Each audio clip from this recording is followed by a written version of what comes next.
नमस्कार सर्वांना. आज एका नवीन दिवसाची सुरुवात झाली आहे. बाहेर पाखरांचा किलबिलाट आणि घरातली शांतता मनाला खूप उभारी देते. सकाळी उठल्यावर देवासमोर दिवा लावला की घरामध्ये एक वेगळीच पॉझिटिव्हिटी येते. तुम्ही तुमच्या दिवसाची सुरुवात कशी करता? मला कमेंटमध्ये नक्की सांगा.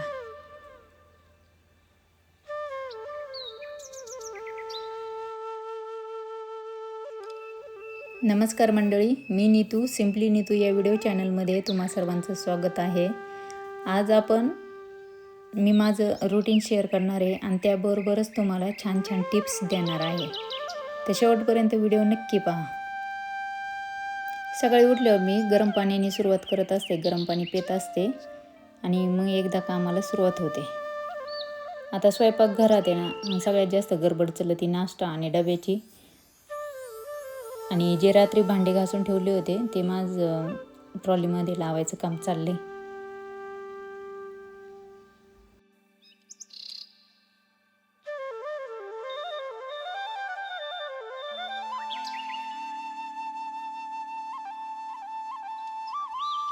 आता वेळ झाली आहे ती म्हणजे सगळ्यांच्या आवडीची चहाची. चहाचा तो सुगंध दरवळला की वाटतं दिवस खऱ्या अर्थाने सुरू झाला आहे. आज नाश्त्याला पोहे बनवायचे होते, कारण सकाळच्या घाईत आणि यापेक्षा सोपं आणि चविष्ट दुसरं काहीच नसतं, झटपट होणारं.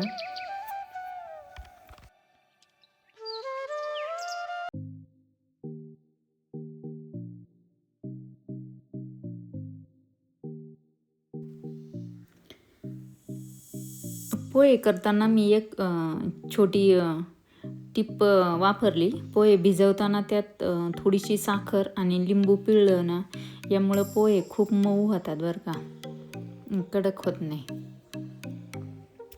आणि खूप चवदार लागतात. आणि वरून भरपूर अशी कोथिंबीर घातली. कोथिंबीरनी छान दिसायला पण छान वाटतं आणि चवदार बनते. आणि त्या कोथिंबीरवरून आठवलं तुम्हाला, कोथिंबीरची एक टिप देते.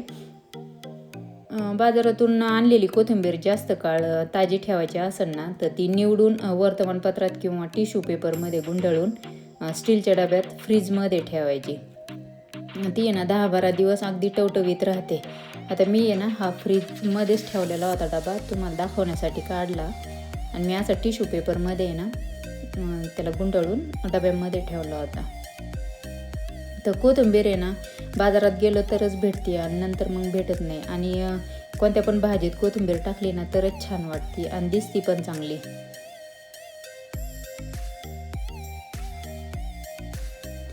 दूध ओतू जाऊ नये म्हणून ना सोपी टिप सांगते तुम्हाला. सकाळच्या गडबडीत आहे ना दूध ओतू जाण्याची भीती असते. अशा वेळी ना पातेल्यावर एक लाकडी चमचा आडवा ठेवला ना, त्यामुळं दूध उकळलं तरी खाली सांडणार नाही.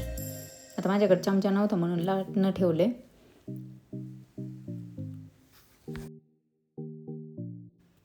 आता कपाट खोललं ना तर कपाटातील कपड्यांना एक प्रकारचा कुबट वास येतो आणि तो टाळण्यासाठी ना कपड्यांच्या घडीमध्ये आपले जे अगरबत्त्या असतात ना त्या संपल्यावर त्यांचे रिकामे पाकिट आहे ना ते कापून मी ठिकठिकाणी ठेवले होते.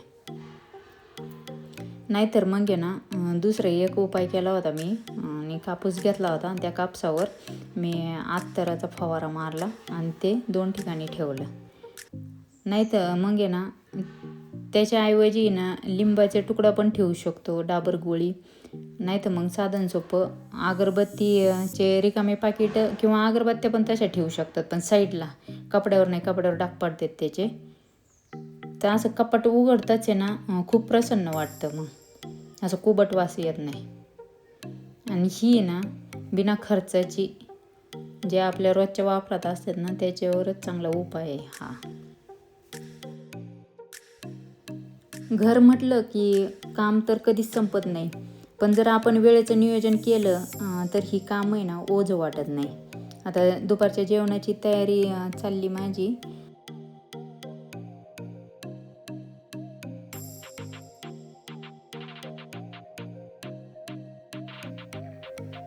आता मी आमटी करू राहिले दुपारच्या जेवणात.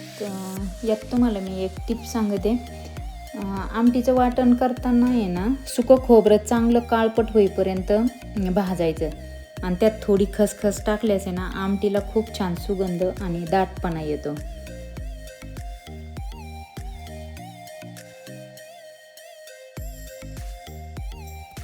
आता मी इथं आहे ना सगळं दुपारचं जेवण, भांडे, ओटा पुसून घेतला.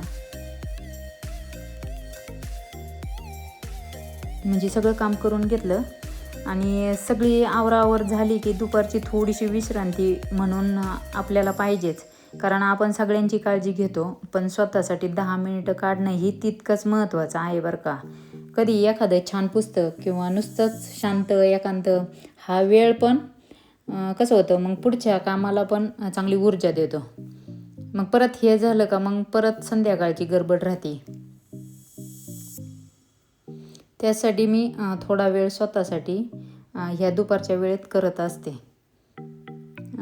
एक पुस्तक वाचणं म्हणा किंवा हे व्हिडिओ एडिट करणं म्हणा, ते काम दुपारच्या वेळेत करत असते.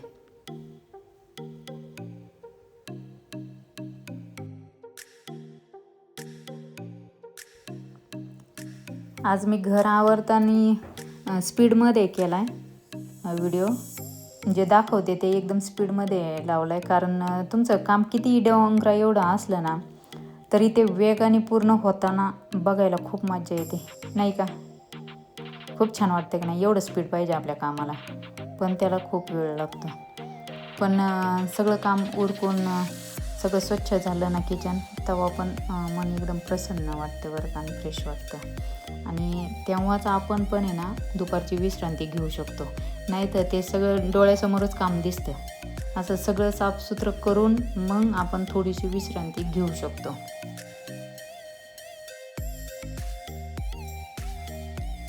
असं असतं माझं साधं आणि सुटसुटीत रुटीन. खूप काही मोठं नसलं तरी ना यात एक समाधान असतं बरं का. तुम्हाला माझा आजचा हा व्हिडिओ कसा वाटला? आवडला असेल तर लाईक करा आणि आपल्या चॅनलला सबस्क्राईब करायला विसरू नका. पुन्हा भेटूया अशा एका नवीन आणि छान व्हिडिओमध्ये. तोपर्यंत काळजी घ्या आणि आनंदी राहा. आणि सर्वांना श्री स्वामी समर्थ.